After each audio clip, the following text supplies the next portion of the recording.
Live from Abilene's first news station, Big Country Proud. This is KRBC, Abilene's local news weekend. Good evening. Thanks for tuning in to KRBC News at 10. I'm Dan Booth. We start tonight with an update of the COVID-19 numbers in Taylor County. The Taylor County Public Health District reports 18 new coronavirus-related deaths today. Since the pandemic started, that is the most deaths reported by Taylor County in a single day. The 18 deaths were men and women between 60 and 90 years old, and all of them had pre-existing conditions. This brings the death toll of the pandemic to 161 in Taylor County. The Public Health District reports 108 new cases, 116 recoveries, and there are currently 119 people hospitalized. For more information on these demographics, go to our website, bigcountryhomepage.com.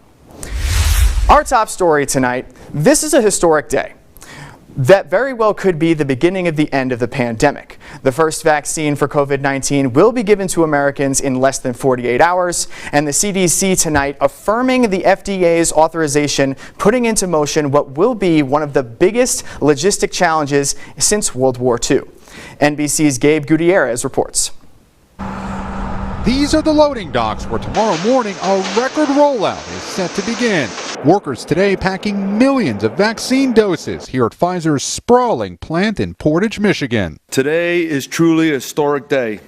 For 7 months, we have realized the greatest public-private partnership in modern times. United Airlines had already flown in some of the shots to the U.S. from Belgium, the potentially life-saving cargo carefully transported in subarctic coolers. The first batch, 6.4 million doses. For now, Operation Warp Speed is stockpiling 500,000 of those and splitting the rest in two.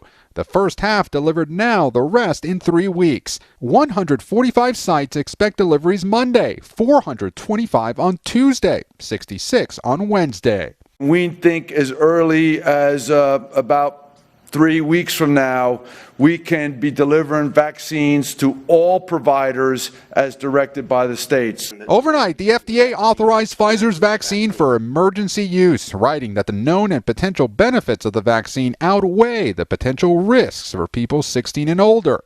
FDA Commissioner Stephen Hahn says the agency did not cut corners. We worked quickly based on the urgency of this pandemic, not because of any other external pressure. President Trump called it a medical miracle. This is one of the greatest scientific accomplishments in history. But just hours earlier, he'd slammed the FDA, calling it a big old slow turtle.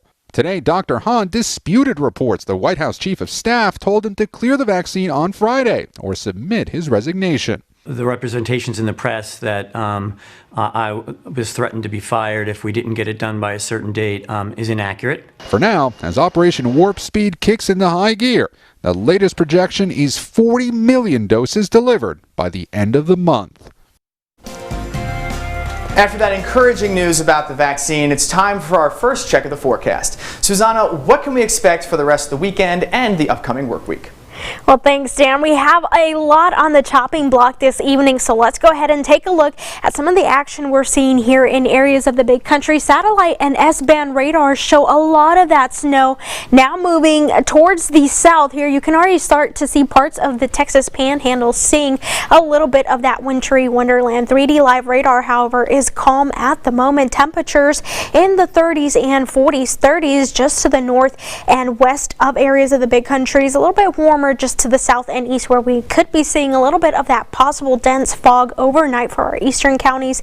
20% chance of showers overnight as a cold front moves through areas of the Big Country. And as for tomorrow, temperatures max out in the lower 50s, still holding on to about a 40% chance of showers. It'll be a very windy day and some possible snow flurries for our northern counties. We'll see that sunrise at 7:32 a.m.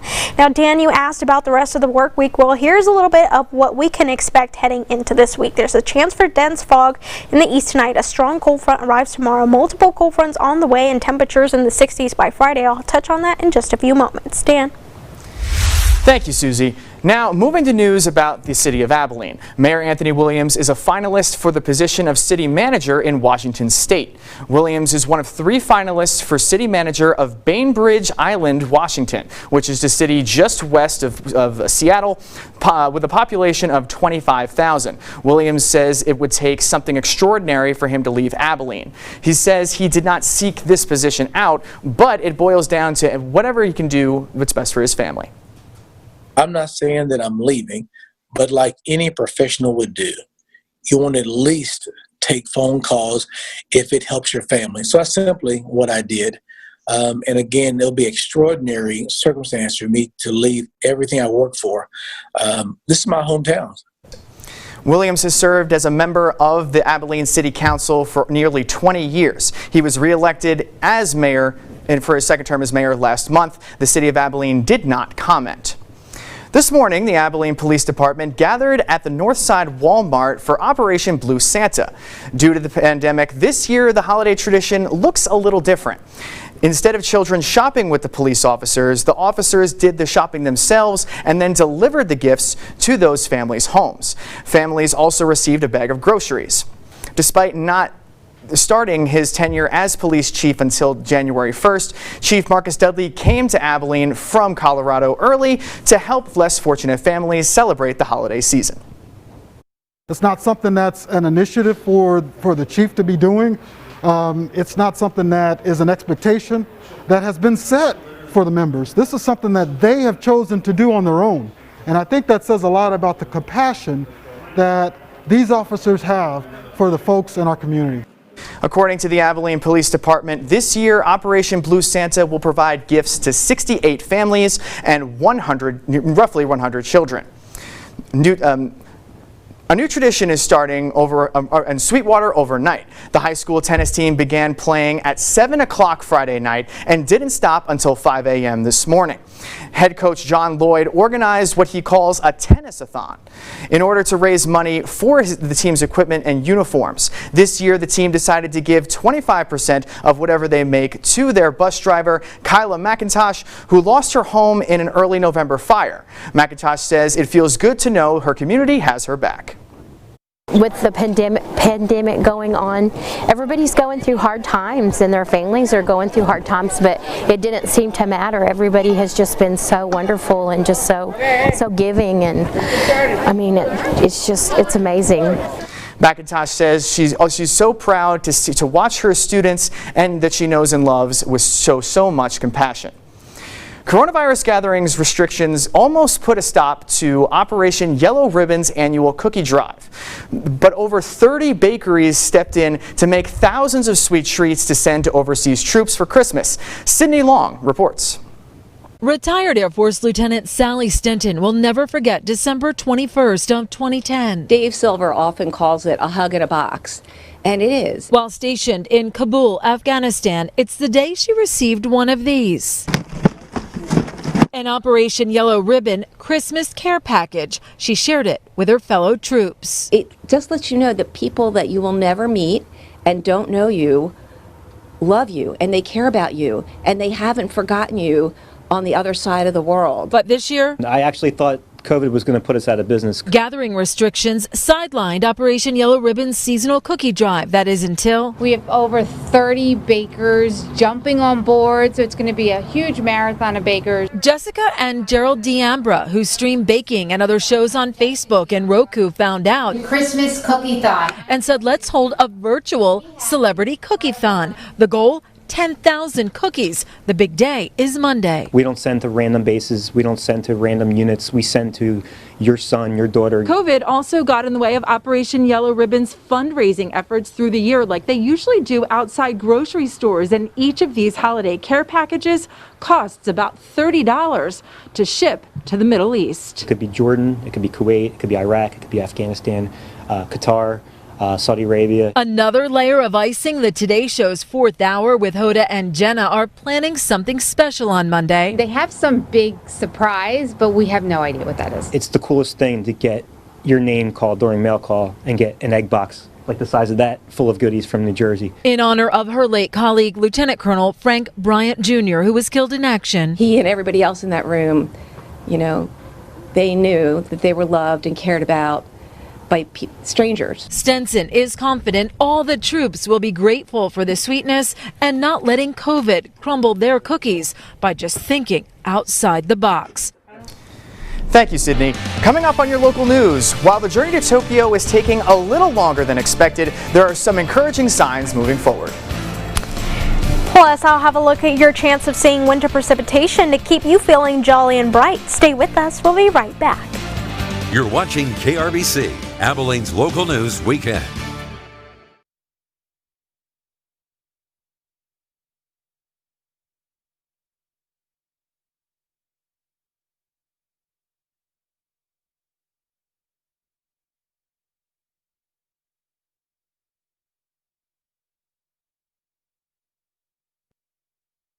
Like so many, the news of the Tokyo Olympics being postponed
Now, this is your KRBC Storm Track weather forecast from meteorologist Susana Aguayo.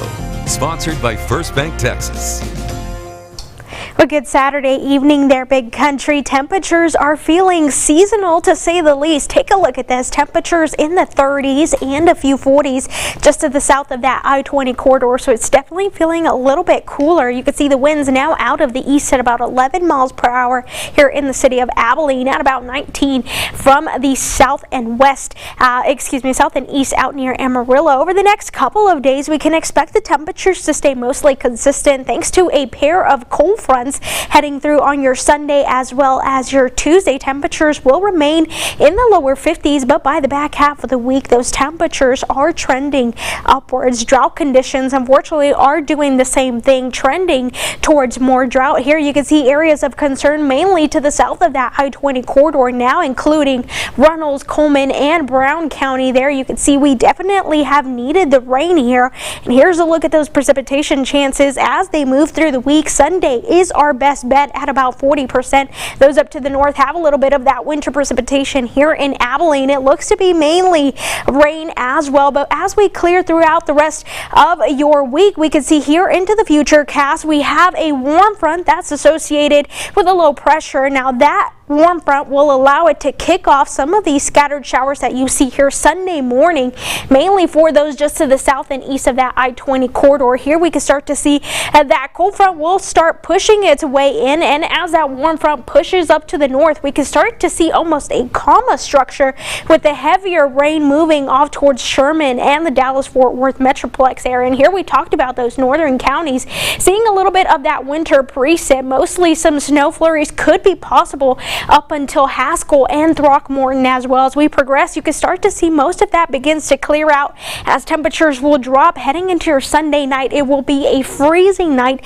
with temperatures dropping into the lower 20s. So remember to protect your pets, your plants, and your pets as well. Bringing them inwards, you want to make sure that they are protected from that cold. Heading into your Monday, that's where the winds will continue to be a little bit breezy, and we have another warm front cold front that will move in through the area, allowing for a little bit more of that cloud cover. So here is where snow flurries are going to be possible heading into your Sunday morning, mainly for our northwestern counties is where we could be seeing a few of those snowflakes come down, but again, nothing significant as the temperatures will be above freezing. So we're not expecting any accumulation, but we are expecting plenty of winds. Most of areas of the big country could be seeing gusts up to 40 miles per hour. So if you have anything that you don't want blowing away, make sure you host it down.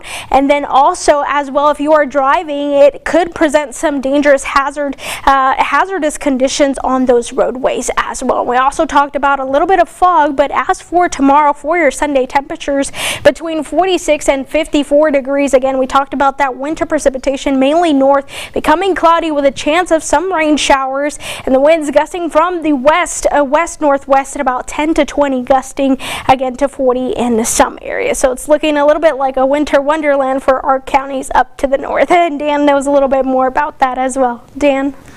For sure, Susie. As a native New Yorker, I can attest to that. So thank you so much, Susie. In a normal Olympic cycle, test events are held at Olympic venues to make sure everything runs smoothly.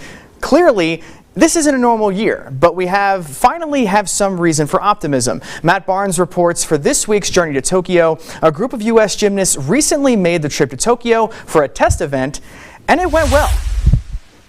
Like so many, the news of the Tokyo Olympics being postponed was crushing for Shilese Jones. Heartbreaking for me, honestly. I was so mentally and prepared for it that I didn't really know how to feel because it wasn't in my hands. After more than 2 months away from training due to the pandemic, Shilese returned and got back to work. And then a call came from USA Gymnastics. There's a Tokyo, Japan meet. It's a friendly meet. If you would like to go to it, anybody is invited to it, but we don't know if we're going to have it yet. And so I was like, yeah, sure. The decision to compete was an easy one for her coach, Christian Gallardo, who coached former Olympian Gabby Douglas. These kids are competitors. You don't become an elite athlete in any sport without being an extremely competitive person, right? That's one of the difference makers. And so Shilese and Christian boarded a flight to Tokyo in November for a trip and gymnastics meet like no other. In the lead up, we had 2 weeks of monitoring and trying to isolate where we're going and testing. And then when we got there, it was just they knew what they were doing. They were ready for us. It was totally different. Normally we're allowed to go and tour a little bit, step outside, but we were stuck literally on the floor 14 from the time we left the hotel and came back. Our mask on, N95s to the airport, it was crazy. We were stuck literally quarantined that whole time we were there, taking 2 to 3 COVID tests a day. But it worked. Shilese and her fellow competitors from Japan, China, and Russia got a taste of real competition under the bright lights, and Japan even allowed a limited number of fans inside. All of this to convince the world they can pull off the games safely come July. I was already very optimistic with the whole situation, but seeing how they were able to handle these things and how safe we were and how intense and serious they were taking this, it was just there's no way this doesn't happen. I do this for the athletes, right? So getting that feeling and knowing, okay, coming back, it's on, it's happening. We can hit training hard. It's not even a question. Let's go. On the Journey to Tokyo, I'm Matt Barnes. 2 local Abilene heroes are riding around town in brand new cars today.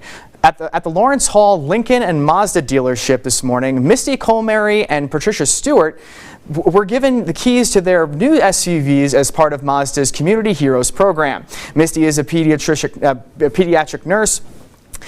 Delivers boxes to those in need, amongst other projects. Patty says she's retired and she created her own food bank for families dealing with hunger during the pandemic. Both women say they're extremely blessed to receive their new wheels. There's a lot of other people who deserve this probably more than what I do, but I sure do appreciate it, for sure. I need somebody to pinch me. That's what I need, because I'm just so excited about it. I've never had a new car in my life. I'm 60 years old, so yeah, I'm excited. The women say they'll use their new SUVs to do even more good for our community. Coming up, the Abilene High Eagles looking for a win in their first round of the playoff matchup against Eastwood. Today, Max will have those highlights and the score. Sports is up next.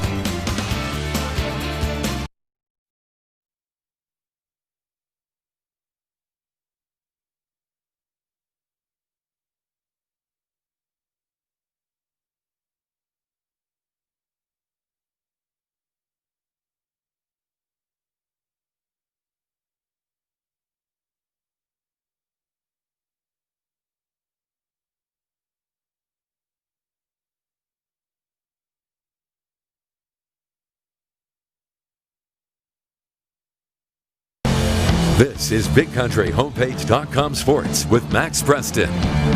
Heading into Saturday, only 3 high schools in the Big Country had their dreams of winning a state title alive.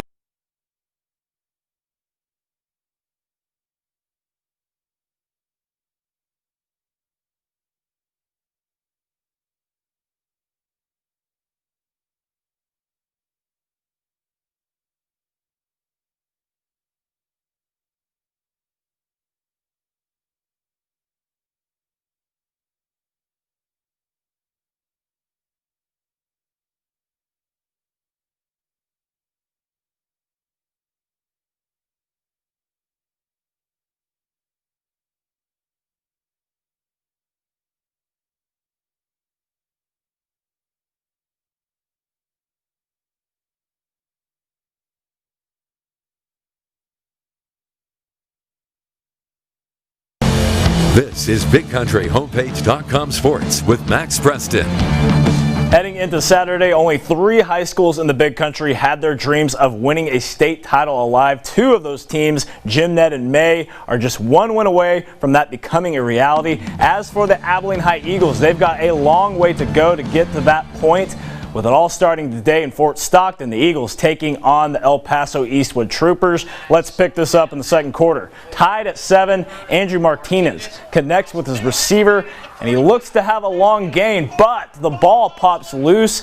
Eagles are going to recover, and that would set up this Abel Ramirez pass to Nate Sabalos for a 29-yard touchdown. AHS up 14-7 with a lot of momentum. Eastwood gonna respond though. Martinez to Isaiah Pena down the sideline here. He makes a great catch for the score. We're now tied at 14. AHS with possession.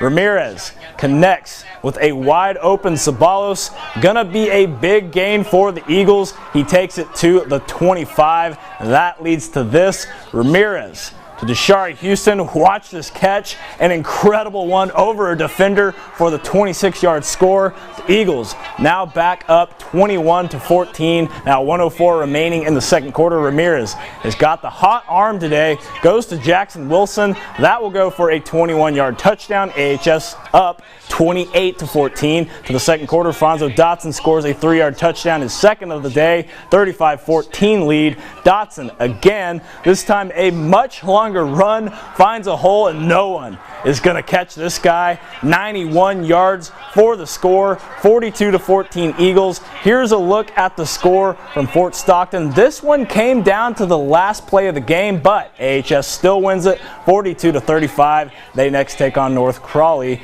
Friday at Tarleton State. To the hardwood we go, crosstown showdown version. First quarter, Nathan Watts swings it to Kelton Jackson, who goes back to Watts, puts it up in the paint for a bucket. AHS on the board first, up 2. Watts gets the ball in the paint once again for the Eagles, but this time goes to a cutting Jackson Stevens, who gets the shot to go. Eagles up 4. Cooper looking to get some offense going. Andrew Gonzalez drives to the hoop, makes a nice pass to Jalen Rivera for the score. Cooper trails by 2. Cougars with the ball again. Rivera looking to pass, but he'll just keep it himself. Work to the hoop, gets the shot to fall. Cooper down by 2. AHS with the rock. Watts to Jackson. He finds room to drive. A nice reverse layup that he gets to drop. Eagles lead by 4. Jalen Cherry with the inbounds pass to Rivera. That's another bucket for him. Rivera on a roll offensively. Cooper trailing by 1. Here's the score in this one. The Eagles would go on to win it at Cooper 56-44. With that, AHS improves to 7-3 on the year, while Cooper falls to 5-3. The two teams will meet again Friday, December 18th at Eagle Gym. All right, that's it for sports. Let's go back to the desk. Thanks, Max. We'll have more after the break.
You're watching KRBC, Abilene's local news weekend.